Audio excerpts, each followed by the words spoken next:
सदाएं दुरूदों की आती रहेंगी, जिन्हें सुन के दिल शाद होता रहेगा। सदाएं दुरूदों की आती रहेंगी, जिन्हें सुन के दिल शाद होता रहेगा। खुदा अहले सुन्नत जमात को सदा शादो आबाद रखे कि यूं ही रसूलुल्लाह का मीलाद होता रहेगा। तमन्ना है कि इस दुनिया में कोई नेक काम कर जाए, अभी तक तो किया नहीं, तो तमन्ना है कि इस दुनिया में कोई नेक काम कर जाए, अगर कुछ हो सके तो खिदमत इस्लाम कर जाए। मौला सल्लल्लाहु अलैहि वसल्लम दाइमन अबदन अला हबीबिका खैरुल खल्क़ि कुल्लिहिम। या रसूलल्लाह उन्ज़ुर हालना या हबीबल्लाह इस्मा क़ालना इन्ननी फ़ी बहरि ग़म्मिन मुग़रक़ुन ख़ुज़ यदी साहिल लना इश्क़ालना। तमाम तारीफ़ें उस वहदहू ला शरीक के लिए हैं, उस बेनियाज़ ज़ात के लिए हैं जो दिलों के हाल बेहतर जानने वाला है। वो तमाम कायनात का पालनहार है और ऐसा पालने वाला है कि दोनों जहानों का पालना उसे कुछ दुश्वार नहीं। वो पाक ज़ात जिसको इज्जतों से नवाजे तो तमाम दुनिया उसकी मुखालिफ हो जाए तो उसको इज्जत की कुर्सी से उतार नहीं सकते। और वो बेनियाज़ ज़ात जिसको जिल्लत की घड़े में डाल दे और तमाम दुनिया उसकी हामी और मददगार हो जाए, तमाम दुनिया उसकी हामी और मददगार बन जाए तो उसको इज्जत वाला बना नहीं सकते। वतुइज़्ज़ु मन तशा व तुज़िल्लु मन तशा बियदिकल खैर इन्नका अला कुल्लि शैइन क़दीर। और बेहद बेशुमार दुरूद सलाम हो पाक परवरदिगार आलम के ज़ाती महबूब और हम सब के आका व मौला हज़रत मुहम्मद रसूलुल्लाह सल्लल्लाहु तआला अलैहि वसल्लम के ज़ात व बरकात पर कि जिनके तुफ़ैल अल्लाह तबारक व तआला ने दोनों जहानों को पैदा फरमाया, बल्कि इंतहा ये कि अपना रब होना भी अपने माबूद के सदक़े ज़ाहिर किया। तो हुज़ूर अलैहिस्सलातु वस्सलाम अल्लाह की सबसे बड़ी नेमत है। अल्लाह की बाकी सारी नेमत इसके बाद है, अगर सबसे बड़ी नेमत है तो हुज़ूर अलैहिस्सलातु वस्सलाम है। अल्लाह ने फरमाया कि तुम मेरी नेमतों का शुक्र अदा करो, मेरी नेमत का शुक्र अदा करो तो मैं नेमत में इजाफा कर दूंगा। अब अल्लाह की बेशुमार नेमतें हैं, अल्लाह की बेशुमार नेमतें हैं जिनको आप गिन भी नहीं सकते, शुमार नहीं कर सकते। किस किस का शुक्र अदा करेंगे? जिंदगी खत्म हो जाएगी मगर नेमतों का शुक्र अदा हो नहीं सकेगा। एक ऐसी नेमत है, एक ऐसी नेमत है अल्लाह की कि अगर उस नेमत का शुक्र अदा कर दे तो सारी नेमतों का शुक्र अदा हो जाएगा। और वो नेमत क्या है? रोटी, कपड़ा, अच्छा मकान, अच्छा बैंक बैलेंस, अच्छी प्रॉपर्टी, इज्जत, दौलत, शोहरत नहीं। उस नेमत उज़्मा का नाम है हजरत मोहम्मद मुस्तफ़ा सल्लल्लाहु तआला अलैहि वसल्लम। आका अलैहिस्सलातु वस्सलाम की ज़ात व बरकात जो जान वालों के लिए सबसे बड़ी नेमत है, सिर्फ मुसलमानों के लिए नहीं, सब के लिए। जैसे हुजूर अलैहिस्सलातु वस्सलाम रहमतुल आलमीन है ना, तो सिर्फ मुसलमानों के लिए नहीं, कायनात, पूरी कायनात के लिए आप रहमत बन के आए हैं, तो नेमत भी आप सबके लिए। फर्क सिर्फ इतना है कि इस नेमत का इस्तेमाल कोई उस नेमत वाले को मान के कर रहा है और इस नेमत के सदके में अल्लाह ताला ने जो दीगर नेमतें दी हैं, तो कोई इस नेमत को ना मानकर उनके सदके मिलने वाली नेमतों को इस्तेमाल कर रहा है। तो जिसने उनके सदके मिलने वाली नेमतों का इस्तेमाल कर लिया तो दर हकीकत उसने मान लिया। और अगर इतनी ही लंबी नाक है कि नहीं मानना रसूल अल्लाह को या रसूलुल्लाह की अजमतों को नहीं मानना, तो उसे चाहिए कि फिर इस एक नेमत को छोड़ के देखे, इस एक नेमत को छोड़ के देखे, फिर गाड़ी किस तरह चलेगी। तो बहरहाल हमारे लिए अल्लाह की बड़ी नेमत है कि अल्लाह तबारक व तआला ने हमें अपने महबूब का उम्मती बनाया है, चाहने वालों में रखा है, तनकीद करने वालों में नहीं, अपने महबूब की सना खानों में रखा है। नाथवानी आपने सुनी, नात आका अलैहिस्सलाम की तारीफ को कहते हैं। और नाथवानी का जो ये शोबा है ना, ये हुजूर अलैहिस्सलाम को बड़ा मरगूब था, मरगूब है। हुजूर अलैहिस्सलाम पहले भी इस फकीर ने आपके सामने अर्ज किया था कि हुजूर अलैहिस्सलाम नात खानों से खुद अपनी नात सुना करते थे, एहतमाम करा के। जैसे आपने ये स्टेज लगाया है, सोफा सेट रखा है, तो हुजूर अलैहिस्सलाम भी अपने नात खानों के लिए मिंबर बिछवाते थे, उस पर चादर डलवाते, इस पे बैठ कर या इस पे खड़े होकर मेरी नात सुनाओ। तो ये जो हम लोग ये एहतमाम करते हैं ना, हम जो सुन्नी हजरात, अल्लाह कायम दायम रखे सुन्नियों के जज्बे को, तो ये हमारा इजाद किया हुआ तरीका नहीं है कि नात खानों को बुलाना या महफिल का अरेंज करना और फिर ये एहतमाम करके और हुजूर की नात सुनना, इसको ये खुद सरकार की सुन्नत है। एहतमाम करके नात खानी करवाना यह सरकार की खुद सुन्नत है। और फिर हुजूर अलैहिस्सलाम जब नात पढ़ता, आपकी सनाखानी करता, तो आका अलैहिस्सलाम उससे खुश होते। इस फकीर ने यह भी आपको बताया था कि हुजूर अलैहिस्सलाम का खुश होना असल में किस वजह से था। हुजूर अलैहिस्सलाम अल्लाह तबारक व तआला के सबसे बड़े शाहकार हैं, कायनात की सबसे हसीन तरीन सूरत मुबारका, वजूद मुक़द्दस, सबसे हसीन तख्लीक हुजूर अलैहिस्सलाम। तो जब हुजूर अलैहिस्सलाम की तारीफ कोई करता ना, तो दर हकीकत वो तारीफ अल्लाह की तारीफ होती। तो हुजूर अलैहिस्सलाम अपनी तारीफ सुनकर खुश होते इस बात पर कि जो मेरी तारीफ हो रही है वो दर हकीकत पाक परवरदिगार आलम की तारीफ हो रही है। और अपने रब की तारीफ सुनकर इनडायरेक्टली अपने रब की तारीफ सुनकर फिर आप उस सना खां को जिसने आपकी तारीफ की होती थी ना, फिर आप उसको कुछ ना कुछ हदिया था, तोहफा इनायत फरमाया करते थे। जैसा कि इमाम बुसीरी रहमतुल्लाह अलैह, आप बड़े सच्चे पक्के आशिक रसूल गुजरे हैं, आप अपने वक्त के बड़े शायर थे। काम आपका ये था कि आप बादशाहों के दरबार में जाते और उनकी शान में कसीदे लिखते थे। कसीदे लिख के लेके जाते नज़म उनकी शान में, और वहां जाके जब बादशाहों के सामने पढ़ते ना, तो बादशाह खुश होके उन्हें इनाम और इकराम से नवाजते थे। ये सिलसिला चलता रहा। इस तरफ नात ख्वानी की तरफ आपकी तवज्जो नहीं थी ना, इससे पहले नात लिखी आपने। वो सिलसिला चलता रहा। अचानक क्या हुआ कि आपके ऊपर बीमारी आ गई, और बीमारी भी कौन सी आई? फालिज का अटैक हुआ। जब फालिज का अटैक हुआ, 1 दिन 2 दिन 3 दिन, साल 2 साल, बीमारी ने तूल पकड़ लिया। 14 साल कैद बा मुशक्कत। हाँ, फालिज कैद बा मुशक्कत है। 14 साल की इसके 14 साल आप बीमारी में रहे। कौन सी बीमारी में? उस बीमारी में जिसमें इंसान खुद उठ बैठ नहीं सकता, मुकम्मल तौर पे वो अपने घर वालों के रहम करम पे चला जाता है। 14 साल आपने से गुजारे। आज जब आपको बीमारी आई ना, तो शुरू में तो लोग पूछने आए, ऐसी होता है। ये याद रखें इस बात को कि जब तक आपके जान है, आपके पास सेहत है, सब आपके साथ है।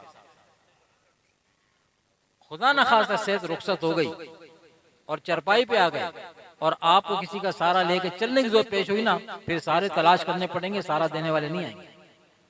लोग चलते हुए के साथ होते हैं, चलते हुए के साथ चलना पसंद करते हैं, लेकिन जब देखिए हमारे कंधे पे आ जाएगा तो एक एक करके फिर 1 दिन 2 दिन 3 दिन आखिरकार तक पिछड़ जाते हैं, चाहे कितने करीबी हो, फिर वो उन्हें बोझ लगने लगता है।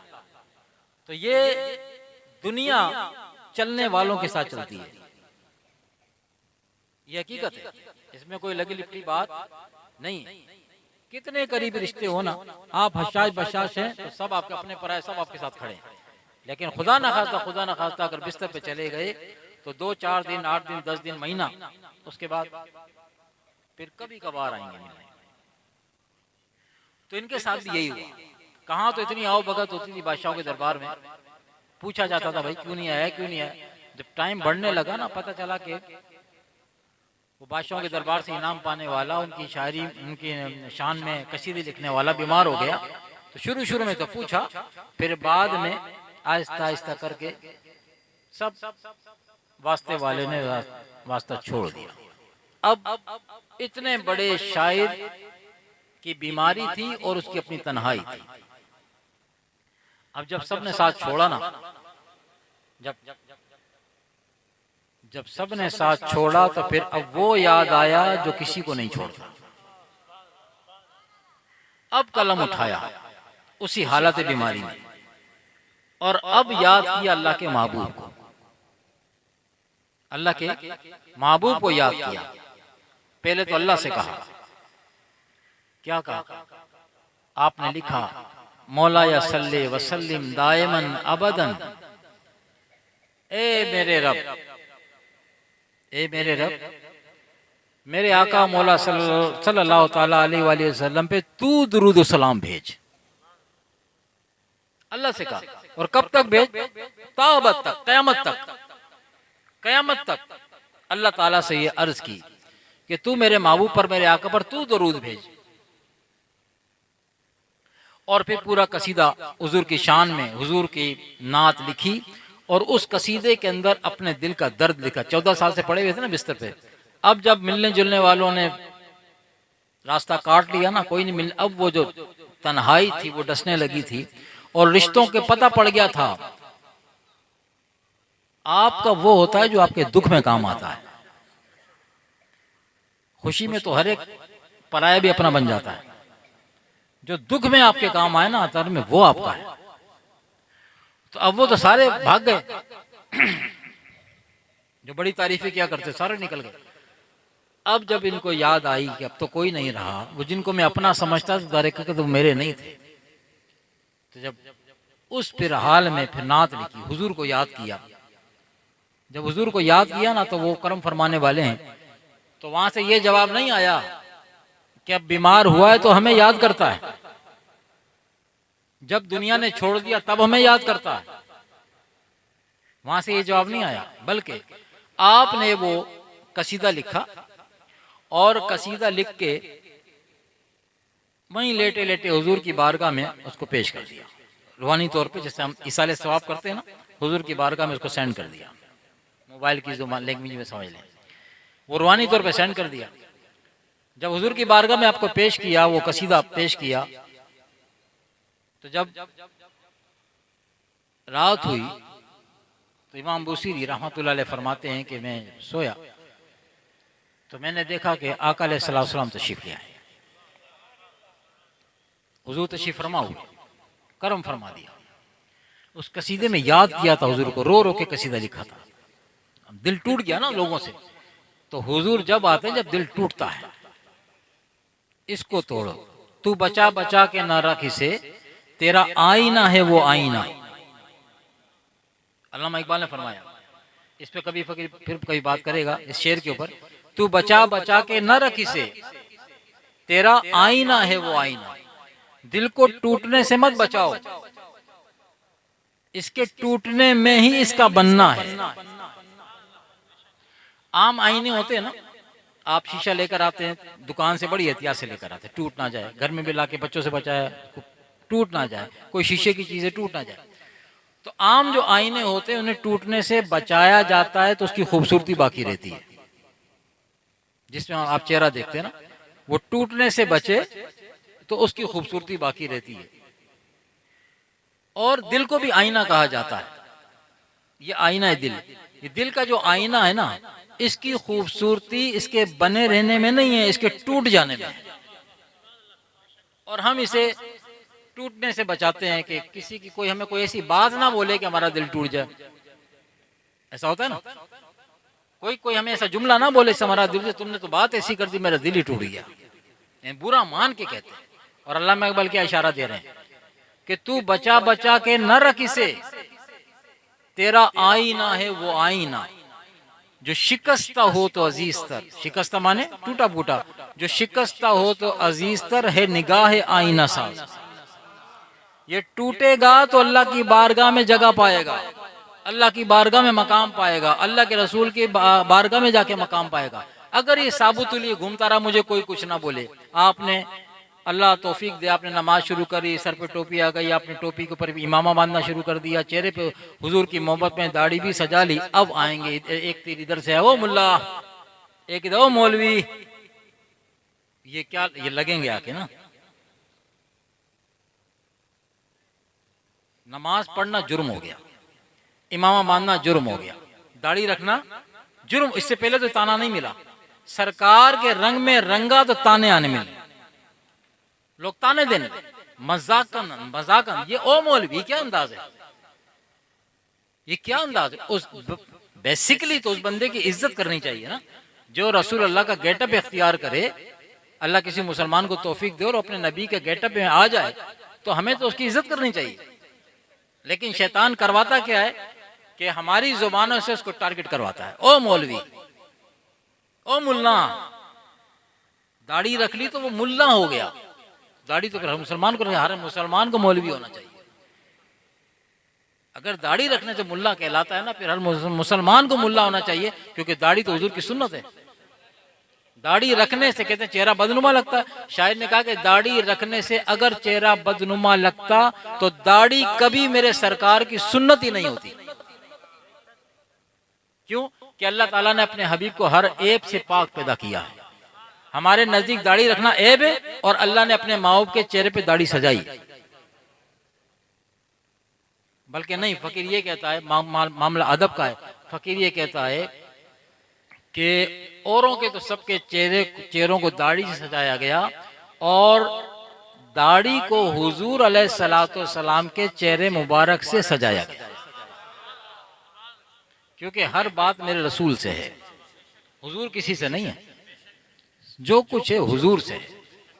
हाँ, तो वो ताने जब मिलते हैं ना कि तो ये आगे फिर लगते हैं। आपको जो बाज नौजवान होते हैं या ऐसे लोग होते हैं, वो हिम्मत हार जाते हैं, पीछे हट जाते हैं, लोगों की बातों में आके ये ताने बर्दाश्त नहीं कर पाते, तो क्या करते हैं, दाढ़ी कटा ली माज़अल्लाह, सर पे टोपी रखने लगे थे वो छोड़ दिया, इमामा बांधने लगे थे वो छोड़ दिया, हत्ता के लोग नमाजें छोड़ देते हैं कि लोग मौलवी मौलवी कहने लगे, लोग मौलवी मौलवी। अरे भाई, अगर अल्लाह के तरीके पे चलने में, रसूल अल्लाह के तरीके पे चलने में आपको अगर ये ताने मिल रहे हैं, ये ताने नहीं है, ईमान की आंख से देखो तो ये ताने नहीं है, ये तमगे हैं, तमगे जो हुजूर की मोहब्बत में, अल्लाह की मोहब्बत में, उसके रास्ते पे चलने में आपको मिल रहे हैं।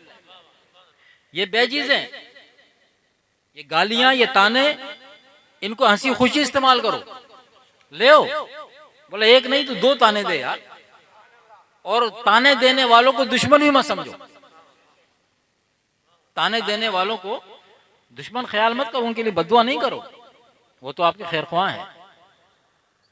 वो जो ताने दे रहे हैं ना, और आपने बर्दाश्त कर लिया, तो उनके ताने आपको ऊपर ले जाएंगे, आपकी तरह की रूहानी तरक्कियां होंगी। जो आप साल साल इबादत करके नहीं कर सकते थे, वो एक लम्हे के अंदर यूं ऊपर जाओ, यूं लम्हे भर में सरकार की बारगाह की हाजिरी, ये मेरा उम्मती है जिसने मेरी खातिर ताने बर्दाश्त की है, ले आओ।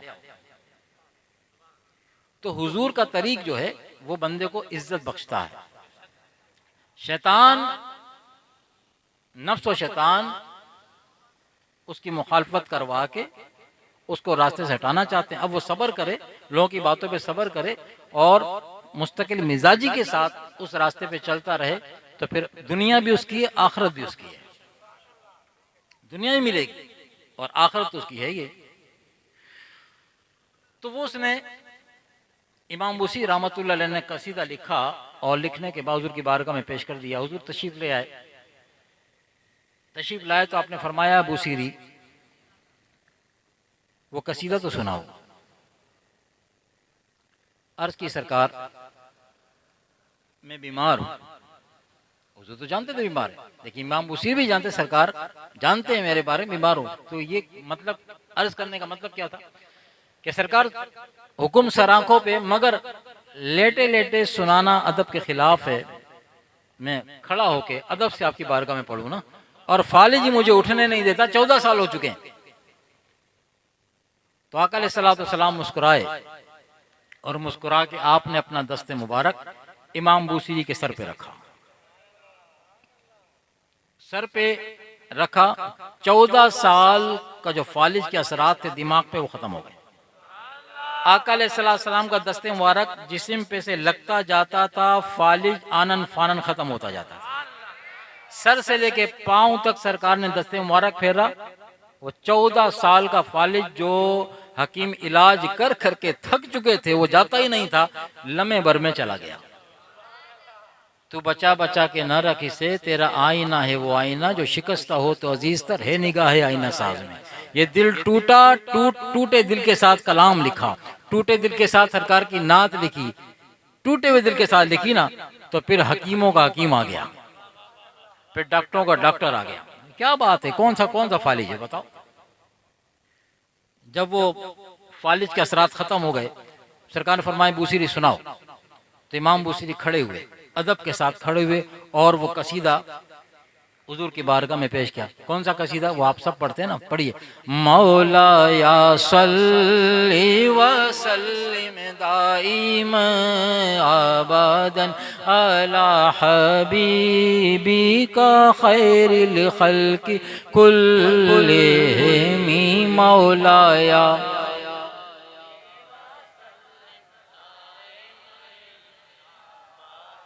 अला हबीब।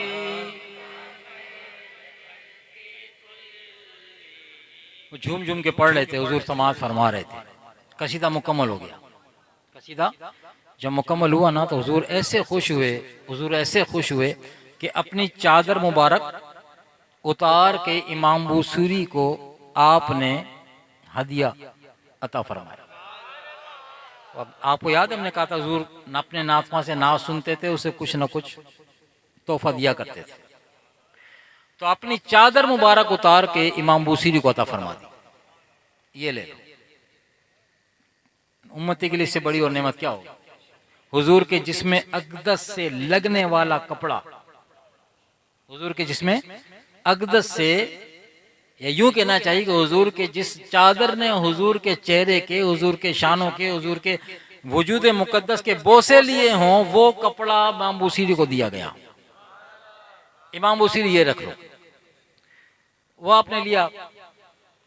सुबह जब बेदार हुए तो ख्याल आया कि हालत ख्वाब की बात थी। सरकार ने ज़ियारत से मुशर्रफ फरमाया, लेकिन चादर भी इनायत की थी। तो ख्वाब की बात है, ख्वाब में जो चीज़ मिलती है फिर वो आँख खुले तो नहीं होती। लेकिन जब आपने देखा तो आपके बिस्तर पर सरहाने वो चादर रखी हुई थी, चादर मुबारका रखी हुई थी। तो आपने उस कसीदे का नाम अभी कुछ नहीं रखा था, नाम उसका कुछ नहीं रखा था। जब हुजूर ने चादर दी ना, तो आपने अपने उस नातिया कलाम का नाम रखा कसीदा बुर्दा शरीफ। बुर्दा कहते हैं चादर को, कसीदा बुर्दा शरीफ, हुजूर की चादर वाला कसीदा। आज दुनिया भर में ये कलाम बड़ा मारूफ और मशहूर है। हर जगह दुनिया भर में पढ़ा जाता, जहाँ जहाँ मुसलमान है पढ़ा जाता है। मौला ऐसा अल्लाह ताला ने इसको ऐसी पजीरा है क्योंकि अल्लाह के महबूब ने पसंद कर लिया और उस पर तोहफा भी इनायत फरमा दिया। अगले दिन इमाम बूसीरी 14 साल के बाद जब घर से बाहर निकले ना, तो रास्ते में एक दरवेश मिला और उसने कहा, ओ इमाम बूसीरी जरा ठहरो तो सही। कहा जी हुक्म फरमाइए। कहने वो रात वाला कसीदा मुझे भी तो सुना दो। आप पर मैं हैरान हुआ कि मैंने वो कसीदा लिखा, अभी किसी का था शेयर किया ही नहीं, सिर्फ सरकार को सुनाया है रात, और तो किसी मैंने जिक्र नहीं किया। तो मैंने कहा बाबा जी आपको कैसे पता चला? जिस कसीदे की आप बात कर रहे हैं वो तो मैंने किसी जिक्र ही नहीं किया, रात सरकार को सुनाया, आपको कैसे पता चला? तो वो बुजुर्ग ने फरमाया, बाबा जी ने फरमाया कि इमाम बुसीरी, रात जब तुम कसीदा पढ़ रहे थे सरकार झूम झूम के सुन रहे थे, मैं भी वहीं मौजूद था। यह हुजूर अलैहिस्सलाम के उम्मत के औलिया का मकाम है, ये उनकी रिफ़तें हैं, ये उनका हुजूर के कुर्ब में आना जाना ऐसे होता है। तो ये इश्क की बात थी। इस फ़कीर ने चाहा कि दुरूद सलाम के हवाले से, तो दुरूद सलाम की तरफ से गफलत ना बरता करें, खासकर इस महीने में कसरत से कहा ना, अल्लाह ने कसरत से दुरूद सलाम पढ़ा करो। आज ये फ़कीर आपको एक फिगर ऐसा दे रहा है, कसरत से मुराद तो ये होती है कि जो शुमार ना हो सके। अल्लाह ने फरमाया या अय्युहल्लज़ीना आमनू सल्लु अलैहि वसल्लिमू तस्लीमा, ए ईमान वालो नई पर दुरूद भेजा करो और सलाम तो कसरत से पढ़ा करो। ठीक है, ये आयत है। अच्छा, अब उलमा कराम ने, जो दीन का इल्म और फहम रखने वाले हैं, उलमा मशाइख ने इस मुश्किल को आसान किया। कसरत का जिक्र आता नहीं यार, कितना पढ़ें, फिर शैतान और नफ्स आड़े आ जाते हैं। तो उलमा कराम ने फरमाया कि 313 बार, कितना? 313 बार रोजाना, 313 बार जो बंदा रोजाना दुरूद सलाम पढ़ेगा, दुरूद शरीफ पढ़ेगा रोजाना 313 बार, ये 313 का फिगर अल्लाह ताला कसरत में शुमार करेगा।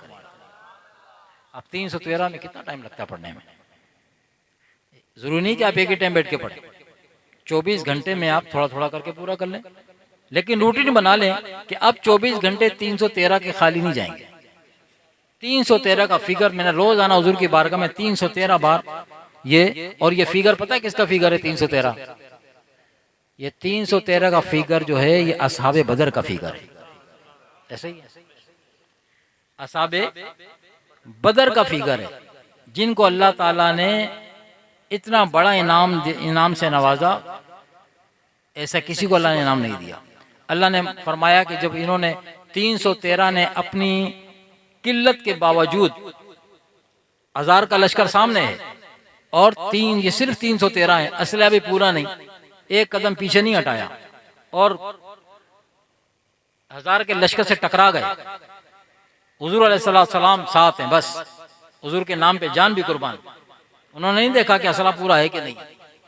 अल्लाह तबारक व तआला को आका अलैहिस्सलाम के उन गुलामों को यह अदा ऐसी पसंद आई कि बावजूद इसके कि ये कलील थे और वो कसीर थे, कुफार 1000 का लश्कर तकरीबन, और ये 313 1000 का कोई बनता है मुकाबला, और असला भी पूरा ना हो। उनके पास तो असला भी हिसाब बेहिसाब था, यहाँ असला भी पूरा नहीं, सवारियां पूरी नहीं, और उसके बावजूद लड़ गए, कोई खौफ नहीं हुआ। अल्लाह को यह था बड़ी पसंद आई कि ये मेरे महबूब के चाहने वाले, ऐसे महबूब पे मर मिटने वाले कि इन्होंने कोई परवाह नहीं की। अल्लाह ने फरमाया, जब जंग खत्म हो गई, अल्लाह ने फरमाया महबूब अपने इन गुलामों को खुशखबरी सुना दो। ये फकीर अपने अल्फाज में आपको बता रहा, अपने इन गुलामों को, असहाबे बदर को, इनको खुशखबरी सुना दीजिए कि इन लोगों से, इन असहाबे बदर से अल्लाह ऐसा राजी हुआ है। क्या मोहब्बत वाले जुमले हैं ना। अल्लाह इनसे ऐसा राजी हुआ है, ऐसा राजी हुआ है, जन्नत की बशारत तो इनके लिए है। इसके अलावा फरमाया अल्लाह इनसे ऐसा राजी हो गया है कि अब बतकाज़ा बशरियत, वैसे तो इंसान होने के, अगर इनसे कोई गलती कोताही हो भी गई तो अल्लाह इनको नहीं पकड़ेगा। कयामत तक के लिए माफी का ऐलान कर दिया उनके लिए। अगर इनसे कोई गलत काम हो भी गया, कोई कोताही हो गई, कोई लफ्ज़िश वाक़ई हो गई, अल्लाह इनसे नाराज नहीं होगा, ना इनको गिरफ्त करेगा। ये कितनी बड़ी बिशारत है। किसके सदके मिली? हुजूर अलैहिस्सलाम की वजह से मिली कि हुजूर अलैहिस्सलाम पे जब कोई आपका उम्मती इस तरह मर मिटता है तो फिर अल्लाह ऐसे पैकेज देता है। तो सहाबा कराम ने हमें बताया कि जिंदगी वैसे तो मुसलमान आपने गुजारनी कैसे, सिर्फ मुसलमान बन के नहीं, रसूल अल्लाह का गुलाम बन के गुजारनी। मुसलमान तो बहुत सारे हैं, ला इलाहा इल्लल्लाह मोहम्मद रसूलुल्लाह, मुसलमान हो गया। लेकिन गुलामी की सनद लेने के लिए मदीने वाले से रुजू करना पड़ेगा, उनकी मोहब्बत को दिल में बसाना पड़ेगा।